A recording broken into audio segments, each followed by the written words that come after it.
Hello and welcome to a bonus edition of Capping Corner. Today we're going to talk about the Laffit Pincay Stakes and the La Brea Stakes at Santa Anita on opening day this Sunday. Let me check that date. This Sunday. And normally I focus on the Derby Trail races, but it is Christmas break.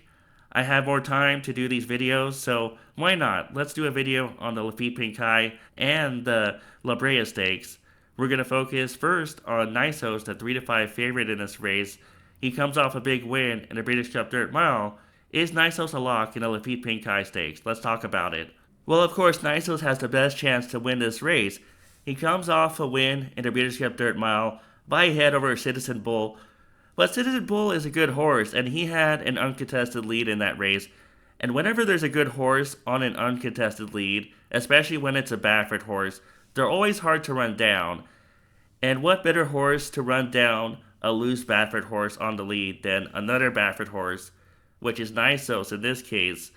Nisos ran a great race in the British Cup Dirt Mile. I can't take anything away from him, and he's going to be 3 to 5. I know he's the best horse in this race, and you have to include him if you're doing a multi-race wager. He's 3 to 5. You want to think about that too. And you want to think about the fact that there's probably bigger goals down the line. And winning this Laffit Pincay is important, but there are more important Grade 1 races down the line. Who knows, maybe they'll even send this horse to the Middle East for something like the Saudi Cup. This race could be a warm-up for those races. And, this is a Grade 2. I know it's not the biggest goal in Bob Baffert's mind when he's thinking of what to do with Nisos for the rest of his career. So you want to think about those factors. You want to think about the 3 to 5 odds. Obviously, if Nisos runs his race, though, he's going to be tough to beat. I want to talk about Nisos' stablemate Nevada Beach, who came to life after his layoff. In September, he won the Goodwood Stakes, and I think was no factor in the British Cup Classic. You can cross that out. But after that, he won the Native Diver Stakes, and he won over a horse called British Isles, and he earned a 106 Brea speed rating. Now, that 106 is higher than what Nisos earned in the British Cup Dirt Mile, but he only won by half a length over British Isles. And the thing is, British Isles is in this race. He's 30 to 1 in this race. And you can see here, Nevada Beach is 2 to 1. Let's go down to British Isles. Now, British Isles only lost by half a length in that race, and you could argue that he did more work. I know it says -7, -8 under 1C and 2C, which would arguably be a slow pace. But when you watch the race, you can say that he did more work visually, because he put away the horse on the rail Westwood. Now he has to deal with Nevada Beach on the outside. And at this point, they're even. British Isles is fighting, but Nevada Beach gets the edge in the end, and Nevada Beach wins. Westwood is in third. I thought it was a good race, even though British Isles finished second. Half a length in dirt racing is not a lot, and he still earned a 105 speed figure, or 105 Brea speed rating. And again, that 105 is faster than what Nisos earned. If you believe these numbers, it's faster than what Nisos earned in the Breeders' Cup Dirt Mile. And it's also faster than what Nisos earned in the San Diego Handicap. British Isles is within range. And if Nisos doesn't run his race, you might see an upset. British Isles, I don't know if he'll be 30 to 1. That would be fantastic, because I think there's no difference between him and Nevada Beach. And if you're going to like Nevada Beach, how could you not like British Isles? It makes sense that he likes dirt. You see the damn Purely Hot. Purely Hot produced both British Isles and 8 Rings. If you remember 8 Rings, he actually won the American Pharoah Stakes back in 2019. And he was also second in the Bing Crosby in 2021, actually. It makes sense that British Isles would like dirt. I know he tried dirt before earlier in his career, and he didn't hit the board on any of those starts. Maybe he was just immature back then and needed more time. And I think, judging from the Native Diver Stakes, he has no problem with dirt. And if he's 30 to 1 or even 20 to 1, I think it would be worth taking a shot on British Isles. Now, if you're doing a multi-race wager, you don't want to leave off Nisos. He's obviously a fantastic horse, the class horse in this race off his Breeders' Cup win. But I'm just saying, if he has an off day, and if he's just warming up for races down the road, I don't know. British Isles might make him sweat, and who knows, he could possibly win. We will see. I want to talk about one more horse in this race. Down here, Bartholdi might get some attention off his 102 Brea speed rating and his win over Midland Money, who is a good Baffert horse. I wonder if he wants a mile and 1/16. That was 6.5 furlongs.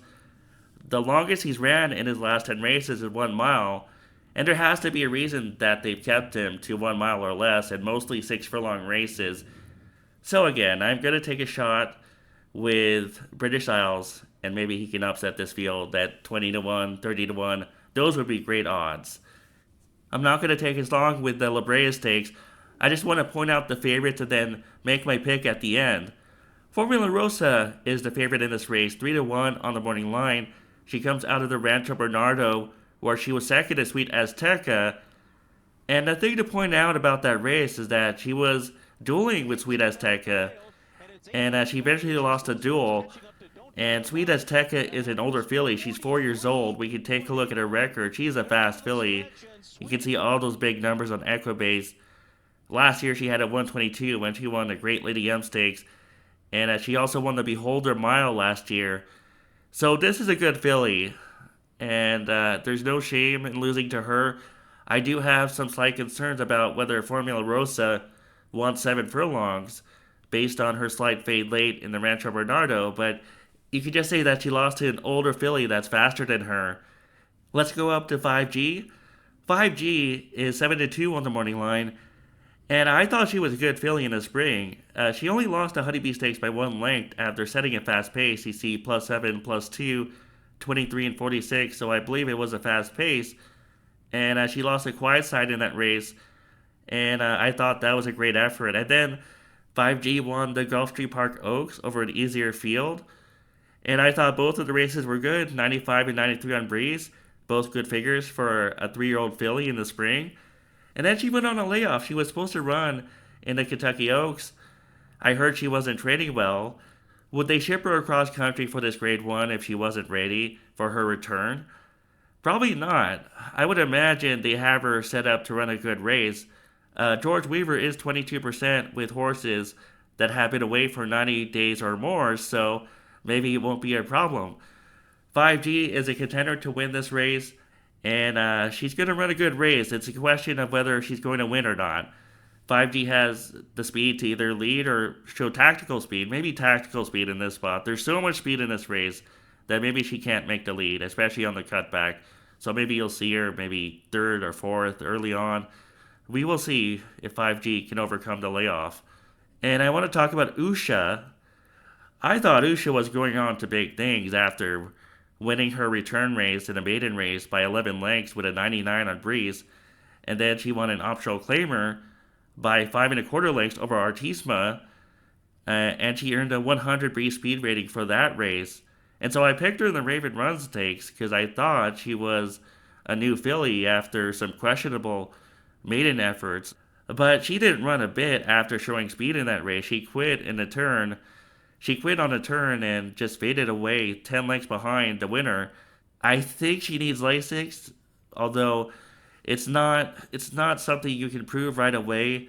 But look at her record. All her good races are with Lasix. Her 2 good races are with Lasix. Every other race she has faded in a stretch. So I have to think right now that she's a horse that's dependent on Lasix. You could also make the argument that 7 furlongs was too far for her. Well, this is a 7 furlong race, so either the distance or the Lasix proved too much in the Raven Run. I don't like Usha in this race. She will have to prove it to me. Now, let's talk about my pick in this race, Her Laugh. Her Laugh comes off a second in an optional claimer at Churchill Downs. That was off a layoff.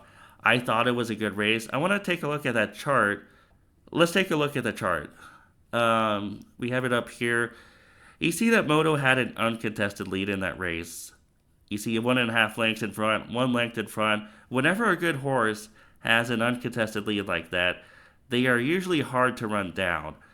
And I think Moto is a good horse, even though she's not a stakes horse. She's mostly been in allowance optional claimers, but I do think she's a good filly with some talent. And she had an uncontested lead in that race, 22 and 45.